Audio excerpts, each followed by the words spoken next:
Thank you very much, Nagai-san, for that kind introduction. 永井さん、大変ご丁寧なご紹介ありがとうございました。I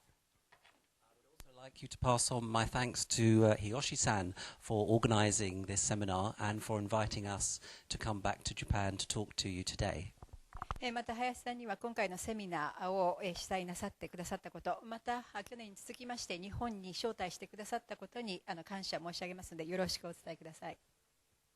Also very interesting to experience the technology that was demonstrated at the beginning of this seminar.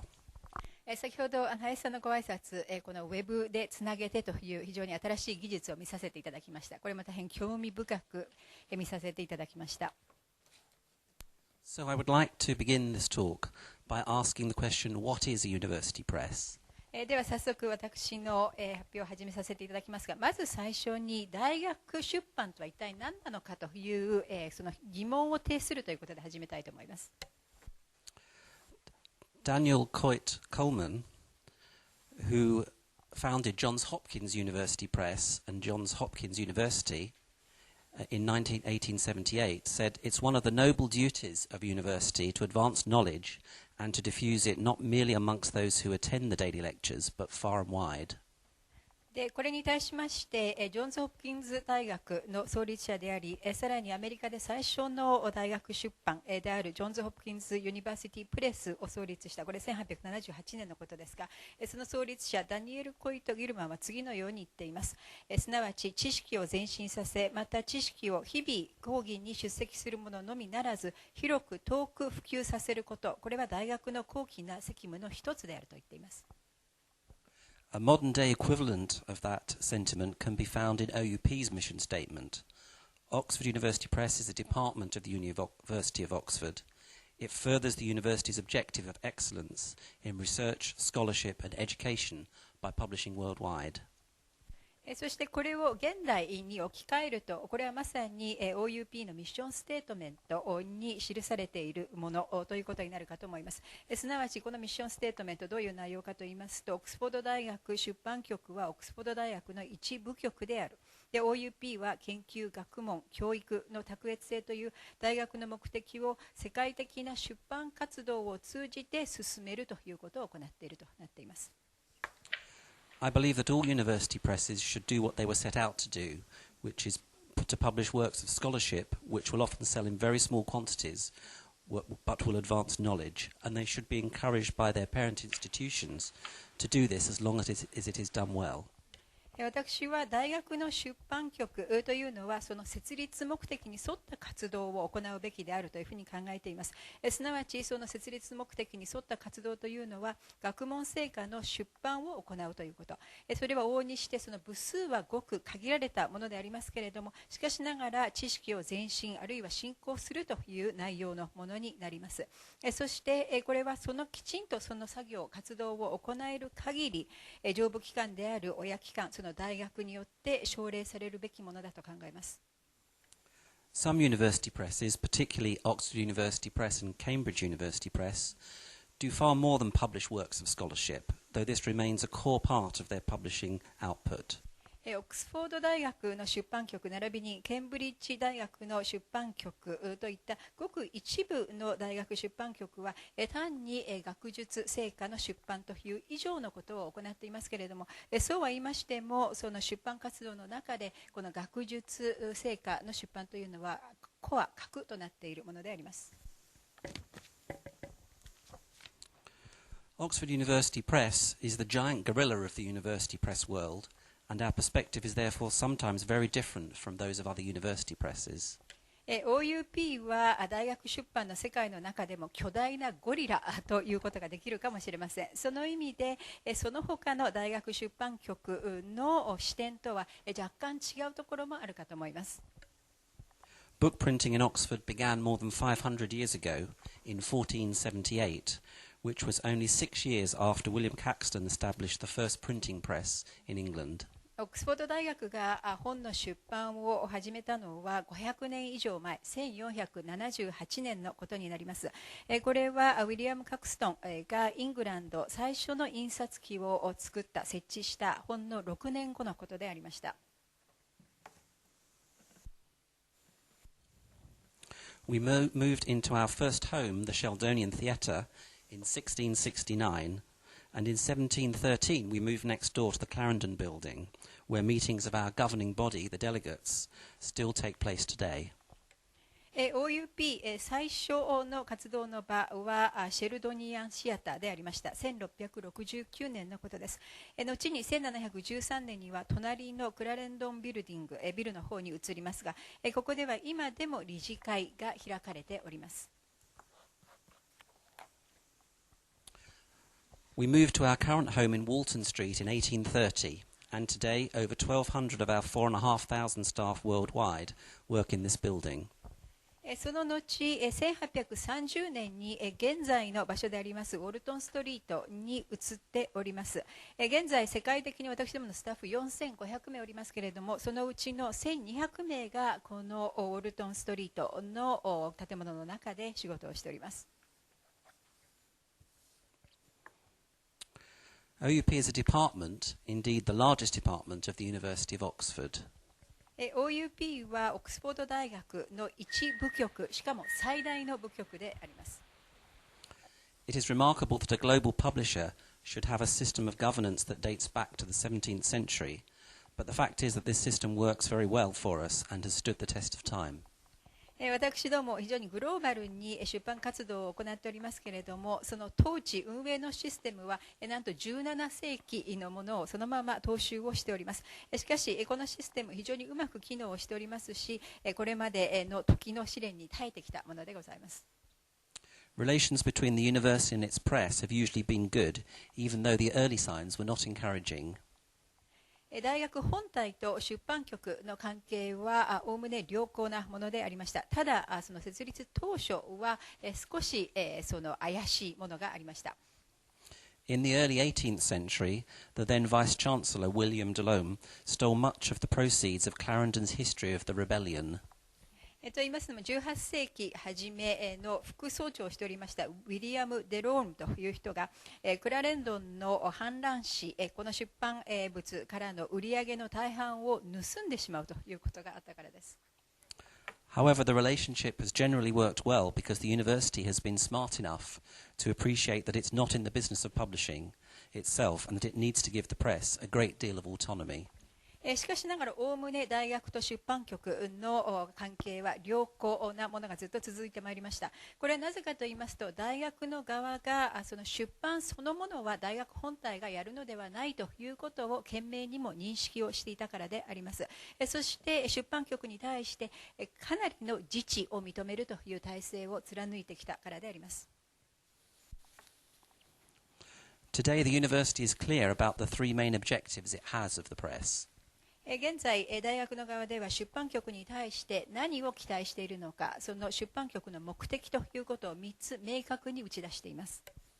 Firstly, to produce the highest quality scholarly and educational materials and disseminate them effectively. 1つ目、これは最高の品質の学術書あるいは教材を制作し、そしてこれを広く効果的に普及流通させることということです。Secondly, to represent the Oxford name in those countries where the press is the only Oxford presence. 2つ目の目的、これはいわゆるオックスフォードの名前がその出版物を通してのみ知られているような国々において、そのオックスフォードの名前をオックスフォード出版局、オックスフォード大学出版局が代表するということです。And thirdly, to ensure that the university receives an appropriate financial return from the press's operations. そして3つ目、これは出版局の業務から適切な経済的な利益を大学側にきちんと渡すということです。OUP began expanding internationally more than 100 years ago with the opening of an American office. OUP は100年以上前に国際的な海外での活動を始めました。アメリカでのオフィスを開設をしたということです。Today we have offices in more than 40 countries, publishing material in over 30 languages. 現在ではオフィス拠点を40カ国以上に置いております。そして30カ国30言語以上で出版を行っております。We have become a global publisher with over 80% of our sales coming from outside of the UK. 現在はもう真の意味でのグローバルな出版業者となっておりまして、売上の8割以上は英国以外での売上となっております。The university established its right to print the King James Bible in the 17th century. オックスフォード大学は17世紀に聖書の近定訳聖書を出版する権利というものを得ました。This Bible privilege formed the basis of a profitable business throughout the next 2 centuries, and there was the spur to OUP's expansion. この聖書を出版するという特権を得られたということから、この利益をベースにしたビジネスのベースが出来上がったということになります。これが2世紀以上にわたり続きました。そしてこれをきっかけにして OUP の拡張拡大が起きたわけです。A Bible warehouse was set up in London, which later grew into a major publisher of books with educational or cultural content aimed at the general reader. この出版をあるいは印刷をしました聖書を置くための倉庫がロンドンに設置をされました。これはその後一般向けの教育文化的な内容の書物を出版する場所へと変わっていきました。Over the last century, the business has changed considerably with the growth and evolution of schools publishing, the introduction of English language teaching, music, journals, trade and general publishing, and higher education textbooks. そして過去1世紀にわたりまして私どもの業務ビジネスも大きく変わりました。すなわち学校書籍あるいは英語教育教材の導入、音楽、ジャーナル、商業一般出版物あるいは高等教育の教科書などを出版するという内容に大きく変わっていったわけです。Today, over 40% of our output is in the academic and professional area, 40% in school and English language teaching books, and the remaining 20% in higher education textbooks. 現在の私どもの売上の内訳を見ていただきますと 40% が学術書の分野になります。そして 40% が学校書籍あるいは英語教育教材になります。そして残る 20% が高等教育の教科書となっております。In terms of OUP's academic and professional publishing, the area which I'm responsible for, we currently publish over 1,300 scholarly monographs per year, 235 journals, and many hundreds of other types of books and online resources. 現在の OUP の学術専門書出版というのは私がこの責任を持っている分野でありますけれども、ここをご覧いただきますとおよそ1300以上のモノグラフを毎年出版をしております。ジャーナル数は235、そしてその他の書籍あるいはオンラインのリソースを数百出版しております。To give you an idea of how this compares with our US colleagues, a large American university press might publish 100 to 200 monographs per year.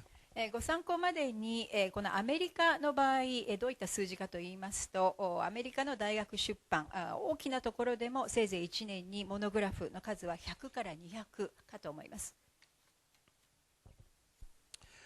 I would now like to talk more generally about the English language university press market. それでは次に英語の大学出版市場一般についてお話をいたします。There are roughly 110 English language university presses, and their combined annual revenue, excluding OUP and CUP, are perhaps $500 million. 現在、英語で出版をしている大学出版の業者というのはおよそ110あるかと思います。で、OUP とそれからケンブリッジ大学の CUP を除いたその他のこの英語の大学出版の年間の売上はおそらくアメリカドルにして5億ドル程度かと思います。CUP sales last year were around $300 million, and OUP was just under $1 billion. 昨年の CUP の売上がおよそ3億ドル、そして OUP は10億ドル弱でありました。This gives a total market size of about $1.8 billion, of which CUP and OUP comprise around 70%, with OUP alone being responsible for over half of the market. ということで、トータルをいたしますと、この市場規模はおよそアメリカドルで18億ドルということになります。そのうち CUP と OUP を合わせておよそ7割、そして OUP だけでも半分以上を占めるということになります。What these numbers do not show is the importance of university presses in the broader publishing environment. ただこういった数字を見ているだけでは見えてこないのが、より広く出版という環境の中でに占める大学出版の重要性ということです。One out of every 10 books published in the US each year is published by a university press. 今アメリカで出版される書籍の10冊に1冊、すなわち10分の1は大学出版によって出版されているものです。Nor do these figures show the impact on individual disciplines. For example, almost 50% of the new titles in history are published by university presses. またこういった数字を見るだけではわからないのが、それぞれの専門分野における大学出版の重要性、インパクトということであります。すなわち歴史書の新刊書のおよそ 50% は大学出版によって出版されているものです。If we segment the market by size, there are perhaps 4 broad categories of university press. この市場をそれぞれのその出版局のサイズ、規模で分けると4つに広く分けることができるかと思います。As I have already indicated, OUP and CUP are in a class of their own in terms of size. 先ほどすでに申し上げましたように OUP、CUP はその規模ということでは別格ということができるでしょう。In the second category would be large players such as Chicago, Harvard, Yale, Princeton, MIT, Johns Hopkins and California, with revenues in the $20 to $40 million range. 2つ目のカテゴリーがいわゆる大手ラージプレイヤーと言われるシカゴ大学、ハーバード大学、イェール、プリンストン、MIT、ジョンズ・ホプキンズ、カリフォルニア大学といった大学の出版局になります。ここは年間の収益がおよそ2000万から4000万の間という規模です。Then there are the medium-sized university presses, such as North Carolina, Columbia, Cornell, Duke, Texas, and NYU.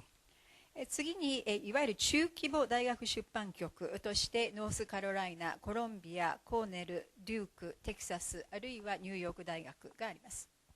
And in the final category would be everyone else. そして最後がその他ということになります。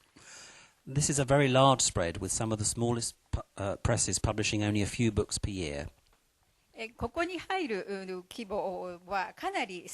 格差があるんですけれども、本当に小さいところでは年間に数冊という出版規模のところになるかと思います。Most of the publishers in this smallest category have sales well below $5 million per annum. この一番小さなカテゴリーのところではおそらく年間売上が500万ドル以下のところということになります。So how do these presses survive? ではこういった大学出版局、そのサバイバルはどうやって図っているのか。A few of the larger ones, such as Harvard and Princeton, have their own endowments, but the vast majority need the support they receive from their parent institution. ハーバード大学あるいはプリンストン大学といった本当に大きなところは独自の基金エンダウメントというものを持っていますけれども、大半はその親の機関である、すなわち大学本体から何らかの支援を必要としている、そして受けているというところです。In 2004, 48 out of 64 university presses in the US reported receiving cash subsidies totaling $22 million. 2004年の数字を見てみますと、アメリカの大学出版局64のうち48が何らかの形で補助金を大学本体から受けていると報告をしています。その額は総額で2200万ドルとなっています。For small university presses, subsidy as a percentage of net sales is a very significant source of revenue, almost 40%. 特に小さな大学出版局の場合、売上に占めるこういった大学本体からの補助金というのは非常に大きな割合を占めます。すなわち収入源としておよそ4割を大学からの補助金が占めるという数字もあります。For larger presses, the subsidy represents less than 1% of sales. それに対してもう少し大きなところではこういった大学本体からの補助金は 1%、売上の 1% 未満となっています。But the vast majority of presses receive non-cash parent institution support in the shape of free legal, accounting and audit services, payroll and HR support, free office space, utilities and often free working capital. 今申し上げたのはその補助金というキャッシュという形で補助を受けている場合ですが、それ以外も大半の大学出版局はそのキャッシュ以外の形での支援、何らかの支援を本体の方から受けているということになっています。すなわち無償での法務、リーガルなサービスですとか経理、あるいは監査などのサービスを大学本体から受ける、あるいは職員の給料、あるいは人材的な支援を受ける、また無償で場所の提供を受けている、あるいはその他の付帯設備も無償で受け、また運転資金も受けているということがあります。In contrast with this general picture, Oxford University has never subsidized its press. これが一般的な大学出版界の姿ですけれども、これとは対照的にオックスフォード大学はオックスフォード大学出版局に対して補助金を出したことが1回もありません。Indeed, there is a long history of the press making financial transfers to the university, including the surplus from Bible publishing that led to the building of what is now the Ashmolean Museum in the 1840s. それどころか、実は出版局の方が大学に対して資金の提供、移動をするという長い長い歴史があります。で、これは先ほど申し上げた聖書の出版から上がった余剰金を大学の方に渡すということも含めてです。実はこれがコアとなりまして、今ではアシュモリアン博物館となっている建物の建設も行われました。1840年代の話です。Today, 30% of our surplus is transferred to the rest of the university, where it's used for a variety of purposes, including capital projects and the Clarendon Fund, which enables international postgraduate students to study at Oxford, together with the John Fell Fund for visiting researchers. 今日ではこの出版局の余剰金の3割が大学の方に移転されておりまして、さまざまな目的で使われております。この中には設備投資のプロジェクトもありますし、それからクラレンドンファンドという基金、これは大学院生の海外留学生のための奨学金の母体となっているものですが、そういうものもあります。これと並ぶのが客員研究員向けのジョン・フェル OUP ファンドというものです。Over the past decade, market conditions for small university presses have becoming much tougher. この10年の間に小さな大学出版局を取り巻く市場環境は厳しさを増しました。Today, it's not unusual to find that more than 70% of a research library's budget is spent on STM journal big deals from the top 3 commercial publishers, Elsevier, Springer, and Wiley Blackwell. 今日では学術図書館の7割以上がその予算、この学術図書館の予算の7割以上が STM ジャーナルのビッグディールに費やされてしまうということも決して、この異例なことではありません。すなわち大きな商業出版社であるエルゼビア、あるいはスプリンガー、ワイリー・ブラックウェルなどのところの定期購読料としてそっちに行ってしまうということです。The current economic recession means that library budgets are likely to come under further pressure over the coming years, particularly in the US. で、現在の世界的な景気後退の中で、特にアメリカを中心に今後数年、こういった図書館の予算がますます厳しくなるであろうと見込まれております。This increased expenditure on journals means that libraries have fewer funds to purchase the monographs which comprise the majority of publishing output for a small university press. でこのようにジャーナルにかかる支出が増えるということは、この図書館としてはモノグラフを購入する予算はあまり残らないということになってしまいます。こういったモノグラフが実は小規模な大学出版にとりましては非常に重要な活動であるにもかかわらずです。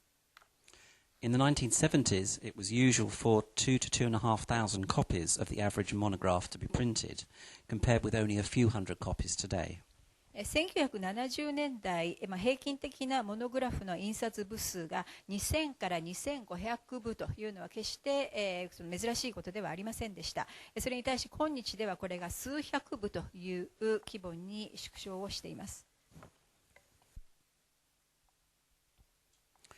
At the same time as market conditions have been becoming tougher, there's been increasing pressure from parent institutions for university presses to become more self-supporting as universities' own budgets have become much tighter.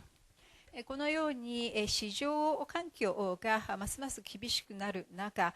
親であるその大学本体の方から大学出版局に対しては財政的に自立せよというプレッシャーが高まるということも同時に起きています。というのも大学自身の予算が厳しくなってきているからです。Subsidies continue to exist, but small university presses are finding themselves under much greater financial scrutiny than in the past.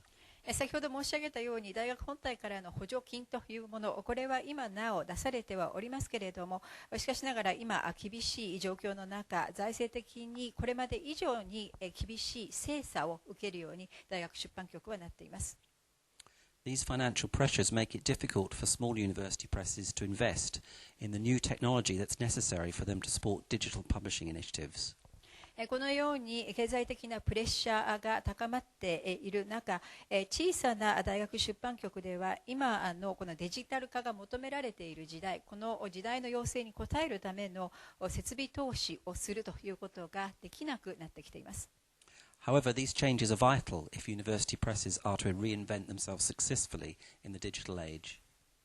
しかしながらこのデジタル化の時代の中で大学出版局がその新たな時代の要請に応えていくためにはこういった変化あるいは設備投資というのは不可欠です。The emergence of the internet is leading to a paradigm shift in the nature of scholarly communication. インターネットの出現によりまして学術研究者の間のコミュニケーションの在り方そのものが大きくパラダイムシフトを迎えています。Many of the traditional boundaries are beginning to break down as new methods of communication are developed to exploit these new technologies. これまであったいろいろな境界線というものがなくなっています。というのも新しい技術を使った新しいコミュニケーションの在り方というものが出てきているからです。These changes are leading to a further decline in the usage and sales of printed books and journals as researchers and students move rapidly to an online world. こういった変化の中、その印刷された本あるいはジャーナルの利用あるいは売り上げはますます減少するということになります。というのも研究者も学生もオンラインの世界に急速に移っているからです。The emergence of Google and other search engines is opening up discovery to online resources in ways that were impossible in the printed world. Google その他の検索エンジンの出現により今までの印刷の世界の中では考えられなかったようなオンラインの資源を見つけ出していくということ、その可能性が次々と生まれています。So which publishers will survive the changes that are currently underway? このようないろいろな変化が起きている中、どういった出版社が本当に生き残っていけるんでしょうか。As Charles Darwin said, it's not the strongest of the species that survive, nor the most intelligent, but the one most responsive to change. ダーウィンが言っているように生き残る種というのは最強の種ということでもないし、最も知的能力の優れた種ということでもない。そうではなく変化、対応能力に優れたものが生き残るのであると。One of the reasons that OUP has managed to survive for more than 500 years is our ability to change in response to the changing needs of our authors and readers. OUP が500年以上にわたってこの生き残り続けられた理由の一つ、これはその変化する著者、オーサー並びに読者、リーダーのニーズにきちんと対応して我々自身が変化をするということが可能だったからです。Last year we undertook a large survey of 36,000 of our authors and readers in the US to obtain their views about how they obtain research information, together with their use of emerging online resources such as podcasts and blogs. 昨年アメリカの著者並びに読者3万6,000人を対象にした大規模な調査を行いました。それによってそのリサーチ研究情報をどのような形で得ているのかということを探ろうとしたということ、並びに今新たに出てきているオンラインリソースであるポッドキャストあるいはブログをどう使っているのかということを調べました。A total of 2,365 people responded to our survey, representing a wide range of ages and fields of study. この調査、回答者数は2365人となりました。年齢あるいは専門分野、かなり広範に広がっています。One question that we asked these researchers was to rank the 5 most important resources that they use in their research. 設問の一つ、これは研究者に対しての設問でありますけれども、最もその研究活動の中で使われている重要なトップ5のリソースは何か、それをランク付けをしてくださいということでした。We were particularly interested to discover whether there was variation from one subject area to another, but as you can see from this slide, the results were remarkably consistent. この調査をした我々の側といたしましては、その専門分野によってこのランク付けが変わるかなということを知りたいということがあったんですけれども、この結果をご覧いただければお分かりになりますように、それぞれのその分野を問わずほぼ同じランク付けになっています。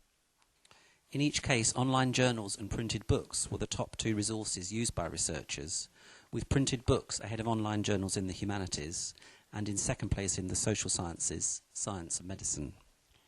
どの場合もオンラインジャーナル、それから印刷媒体の本がトップ2に入っています。そして印刷された本がその人文科学、ヒューマニティの分野ではオンラインよりも上に位置づけられています。それから社会科学並びに理工学あるいは医学の世界では2番目にプリンティッドブック、印刷された本が入っています。Depending upon the subject area, online databases and meetings and conferences were in 3rd and 4th positions. そしてその分野によってオンラインデータベース、それから実際にフェイスとフェイスで行うミーティングあるいは会議というものが3位あるいは4位と位置づけられています。It is perhaps reassuring to a publisher of books and journals that these resources continue to be highly valued by researchers. 本あるいはジャーナルを出版するものにとりましては、相変わらずこういったリソースがリサーチャーに高く評価されているというのは大変安心する内容であります。It is also interesting to note that in a world of global electronic communication, physical meetings and conferences are still ranked highly by most researchers as a way to obtain information. もう一つ面白いのは、この世界的な電子媒体、そのエレクトロニック通信、電子的な通信の時代においても、相変わらずそのフェイストゥフェイスのミーティング、あるいは会議というものが情報を収集する上で重要な場と位置づけられているという点です。There's greater variation in the most popular ways that researchers use to find books. 次に書籍を探すときにどういった形でリサーチャーはその書籍探しをするのかという調査、これについてはかなりのばらつきがありました。However, the common theme across subject areas is that peer recommendation carries great weight, whether communicated in person by a colleague or published in a journal, book review or bibliography. ただ一つその共通に見られる、すなわち分野を問わず共通に見られるのは、同僚ピアからのレコメンデーション、その推奨というものが非常に重視されているということであります。で、それをどういった形でコミュニケーションするのかというのは、実際に同僚から口づてで聞いた、あるいはジャーナルの中で、本の中で、書評の中で、あるいは目録の中で出版された、それはいろいろとありますけれども、とにかくその同僚ピアによるレコメンデーションが非常に重視されているという点です。Attending conferences is mentioned by science and medical researchers as an important way to find out about books. And not surprisingly, Amazon or other online booksellers are also becoming increasingly popular as discovery tools. 会議出席、これも理工学系並びに医学系のリサーチャーの間では重要なその本を見つける手段というふうに位置づけられております。それから、これは驚くには当たりませんけれども、Amazon ですとかその他オンラインのその書籍販売のサイトも非常に重要な本を見つける場となっています。The importance of various discovery mechanisms for locating journal articles also varies from one subject to another. 次にジャーナルの記事をどう見つけるかということでありますけれども、これも分野によってかなりその手法にばらつきがあります。In addition to citation in another publication, browsing in either print or online was reported to be an important discovery mechanism, and there's also much use of online research resources such as the Web of Science or receiving electronic alerts via email or RSS feeds. 他の出版物で引用をされているということに加えまして、印刷あるいはオンラインの形でのブラウジング、これも非常に重要なその記事発見の場であると位置づけられております。それから Web of Science などといったオンラインのリソースもかなり活用されていますし、それから電子メールあるいは RSS を通して電子的なアラートを受けるという形も重要視されております。In contrast to e-journals, which have been with us for a decade or so, e-books are a relatively new phenomenon. e-journal が登場しておよそ10年ほどになりますけれども、これとは対照的にいわゆる e-books と呼ばれるもの、これは比較的新しい現象ということができます。Our survey showed that in the humanities and social sciences, over 40% of researchers use e-books for research purposes.With 30 to 40% of researchers from the science and medical areas using them. 私どもの調査によりますと、人文科学、それから社会科学のリサーチャーは4割以上がその研究目的で e-books を使っているという回答になっています。それに対しまして理工学系並びに医学系では3割から4割のリサーチャーが使っていると答えています。Use of e-books for teaching purposes is currently much lower than for research purposes, although you'd guess that this trend is likely to accelerate rapidly over the next few years as more books become available in electronic form. e-book この電子書籍を研究目的に使うということに比べて、この教育目的、その教えるという目的に使うということは、その両方を比べますと、その教育に使う、教えるのに使うというのはまだ比較的、普及率は低いということになっておりますけれども、これは今後ますますいろいろな書籍が電子的な媒体で出てくるという中で、おそらく加速的に増えていくのではないかと思われます。Use of podcasts, listservs and blogs appears to be widespread across all subject areas, with around 50% of researchers indicating that they're already using these online communication methods in their research.ポッドキャスト、リストサーブ、ブログ、こういったものは、その専門分野を問わずかなり広く使われております。リサーチャーの5割程度がすでにその研究活動の中でこうしたオンラインの通信手段というものを使っていると回答しています。One area that we were particularly keen to explore in our survey is whether there was variation by age in terms of the responses to our questions.今回のこの調査をするにあたり、私どもが特に関心を持っていたのが、それぞれの設問に対して年齢によって回答に違いがあるかどうかということでありました。For example, blog use appears to show a clear age-related trend, though this is still at a relatively high level even within my own age group.例えばブログを使うかどうかということに関してはかなり明確な年齢の違いということが見られます。とは言いましても私の年代でもかなり高い使用率があるということが見て取れます。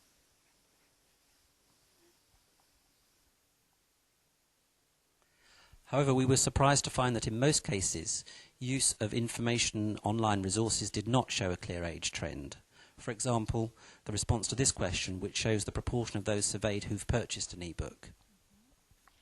ただ驚きましたのは、もうほとんどの場合このオンラインの情報リソースの使い方ということでは年齢の違いが見られないということでありました。例えばこちらの設問になりますけれども、この e-book を買ったことがあるということに関してはほとんどの年齢で差が見られませんでした。So how is OUP responding to the changing needs of our researchers in an online world? このようにオンライン化が進む世界の中で私ども OUP はこういったリサーチャーの刻々と変わるニーズの変化にどう対応をしているんでしょうか。We published our first online journal in 1994, and for the past decade or so, all of our journals have been published online simultaneously, and more recently in advance of the printed issues. 私どもがオンラインのジャーナル第1号を出したのが1994年のことであります。そして過去10年ほどの間にもうすべてのジャーナルがもうオンラインでプリント版と同時化、あるいはその印刷版よりも先にオンライン版を出すという形に切り替わっております。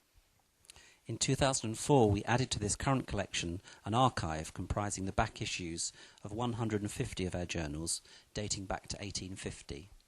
2004年にはこの最新版というものをオンラインで出すということに加えまして、ジャーナル150に関しまして、いわゆるアーカイブのオンライン化ということも行いました。これは古いものは1850年にまで遡ってのアーカイブです。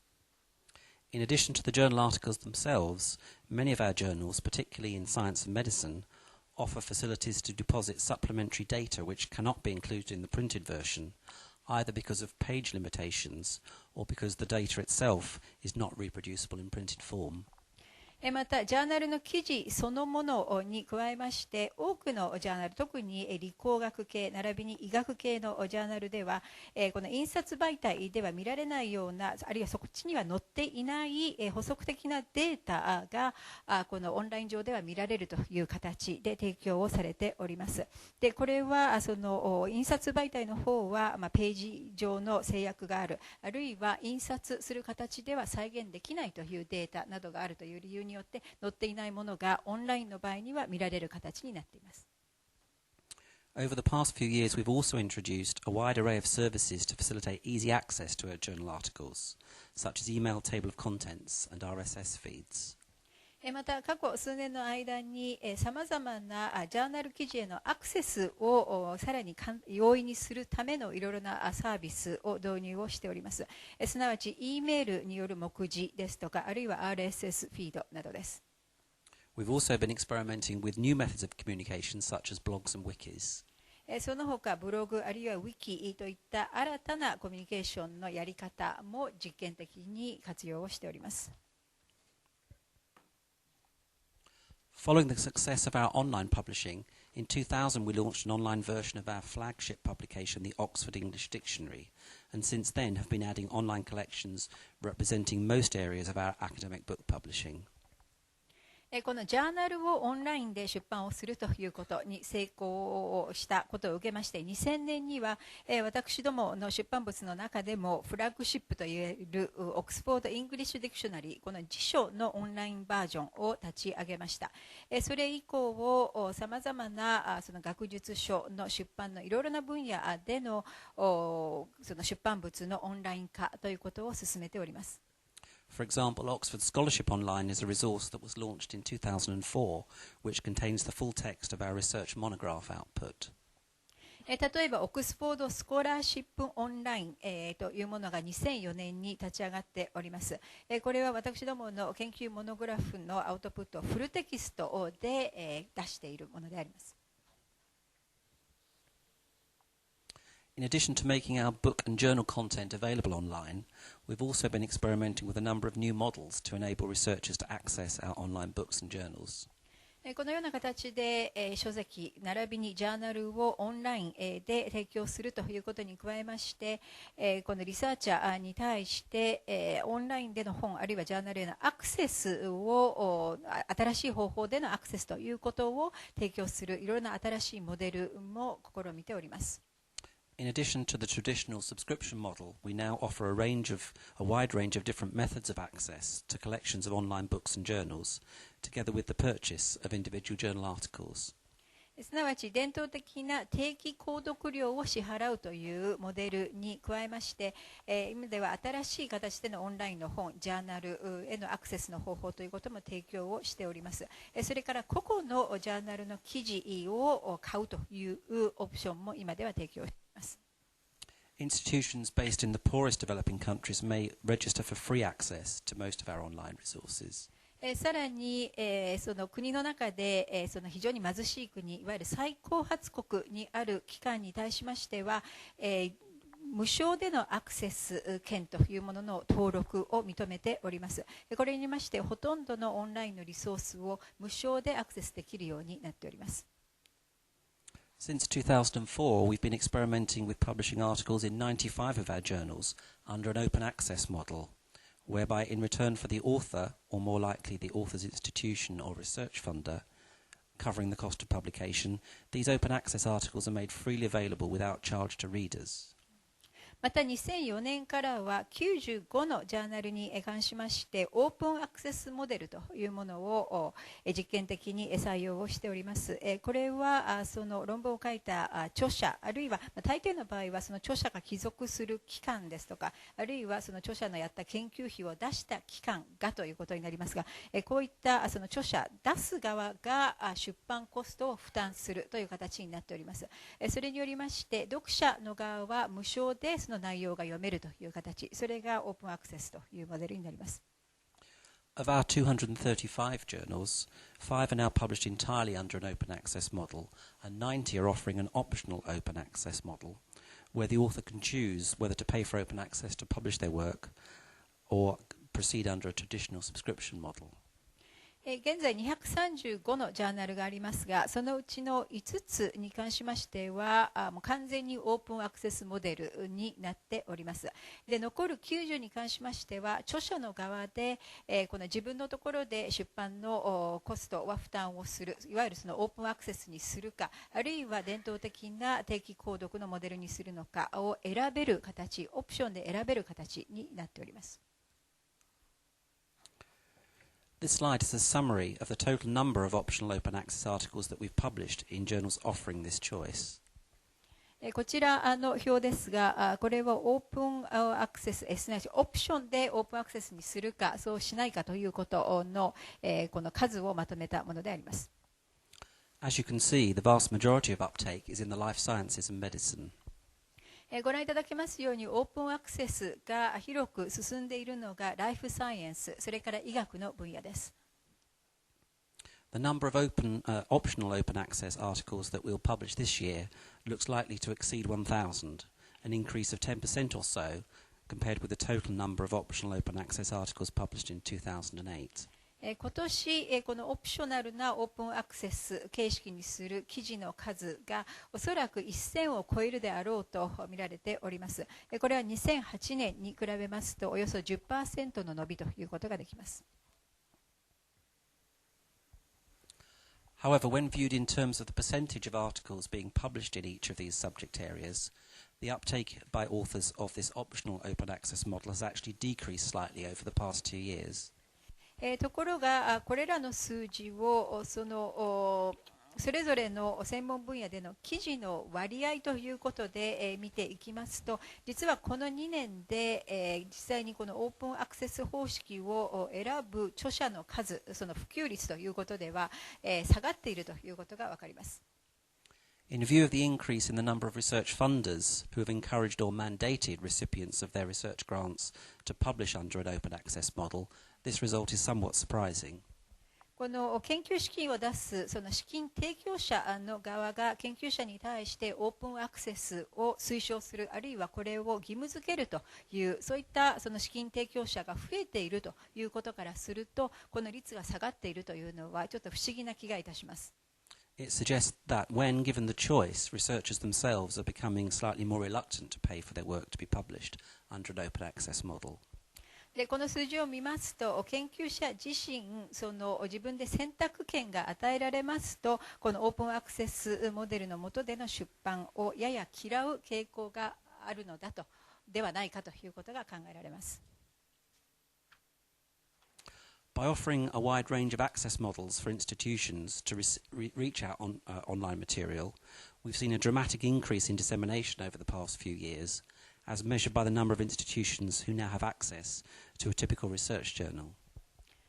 私どものオンラインのものに関しまして、いろいろな形でのアクセスの方式を提供するようになったということから、ここ数年の間、我々の出版しているものへの普及率が劇的に増加しているということが見て取れます。今ご覧いただいておりますのは、我々が出している典型的な学術ジャーナルへのアクセスを持つ機関そのインスティテューションの数を示しております。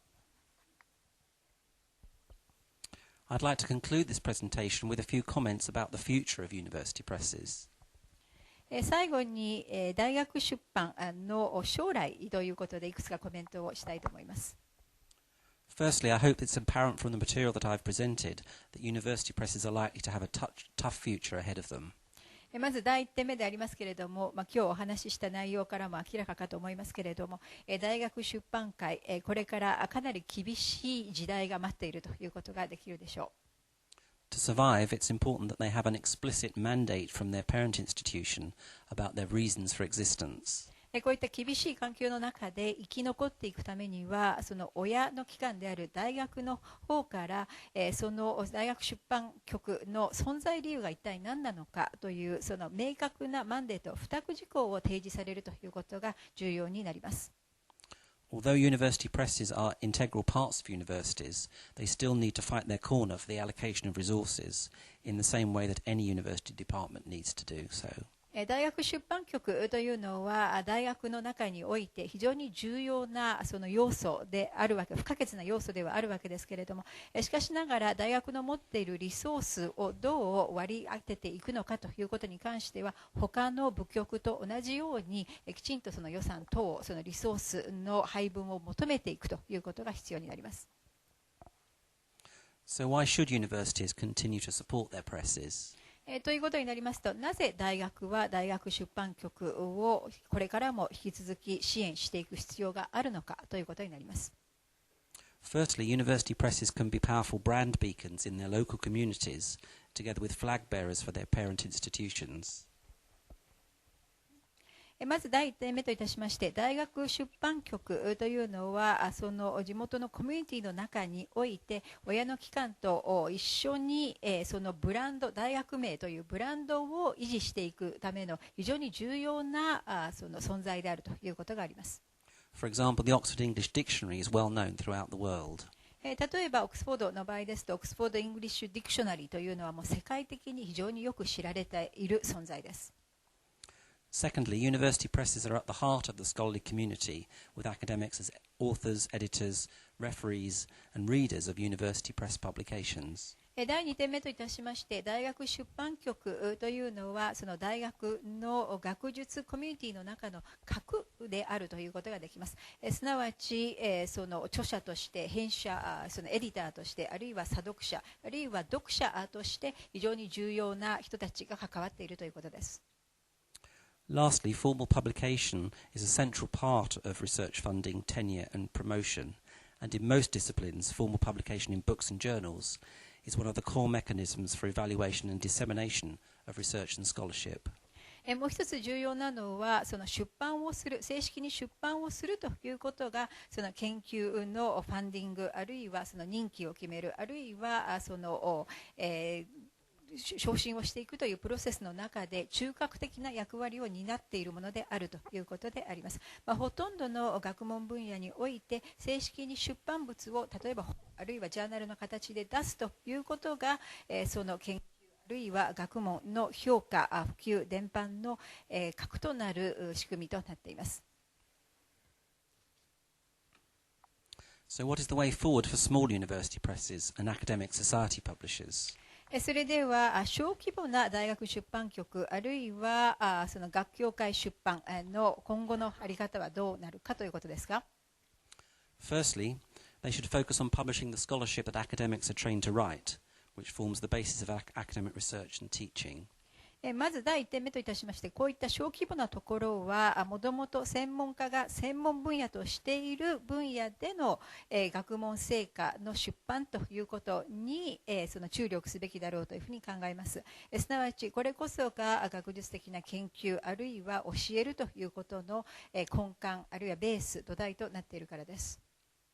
Secondly, they should try not to represent the entire range of activities undertaken by their parent institution, but rather to develop expertise in a few focused areas. 第2点目といたしましては、その母体であるその大学が行っているさまざまな活動すべてを網羅しようとしないこと、そうではなくてある選ばれた一定の分野だけでその専門性を強めていくということを追求すべきでしょう。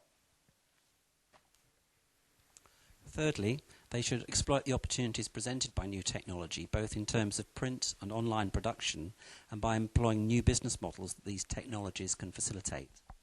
第3点目といたしましては、そのいわゆる新しい技術によって出現しているいろいろな機会を捉えるべきであろうと考えます。すなわちこれは印刷であろうとオンラインであろうとということです。さらにこういった新しい技術によって可能になっている新たなビジネスモデルというものを追求すべきでしょう。Lastly, and perhaps most importantly, they should choose very carefully which publishing activities to undertake themselves, where value can genuinely be added, and outsource everything else to third parties, who in general will have far greater expertise and be able to achieve better economies of scale. それから最後に、おそらくこれが最も重要な点ではないかと思いますけれども、そういったその小規模な大学出版会、あるいは学協会の出版局というのは、自分たちのところでやる出版活動は何にするのかということを慎重に選択すべきだろうと考えます。すなわち付加価値が実現するところに特化をしていく。そしてそれ以外のところは第三者に対してのアウトソーシングをするということです。その第三者の方がより専門知識は持っているかもしれない。さらにそのいわゆる規模の経済というものは実現しているからであります。